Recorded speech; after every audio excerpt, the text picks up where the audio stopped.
Ang totoo kabayan, hindi lahat ng nasa abroad ay nagloko, nangangaliwa.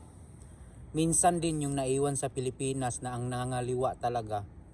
Kaya kabayan, kung nagbalak ka na mag-abroad, magpunta sa ibang bansa katulad ko na nandito, isipin mo muna yung asawa mo na iiwanan mo sa Pilipinas. Kasi kabayan, baka pagpunta mo dito, baka madagit ng iba, kuha ng iba ba.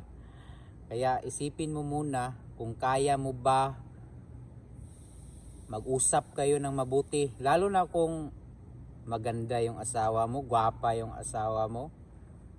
Nakakasigurado ka ba na hindi ka iiwan niya? Yung asawa mong lalaki, gwapo, macho, nakakasigurado ka ba na kayang iwanan yan doon sa Pilipinas? Kaya bago kayo pumunta dito, isipin nyo muna ng mabuti kung kaya ba ninyo sa isa't isa.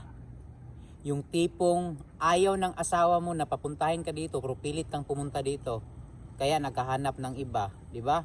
Mag-usap kayo ng maayos ng mga ganyang usapin. Kasi hindi biro yung pupunta ka dito sa abroad. Dito din sa abroad, laganap din yung friend with benefits dito. Yung tipong alam nila ang isa't isa na may asawa sila sa Pilipinas, pero ginagawa pa rin nila yung mga gusto nila. Yung tipong gusto nila sa isa't isa, kahit may asawa silang naiiwan sa Pilipinas, gusto nila lang talaga na may ana-ana talaga, yung hindi nila makontrol yung sarili nila, sariling kaligayahan, yung pang-temporaring buhay. Yung iba, nandun na sa iba, iniwan na yung nandyan sa Pilipinas, di ba? Hindi basta-basta mag-abroad.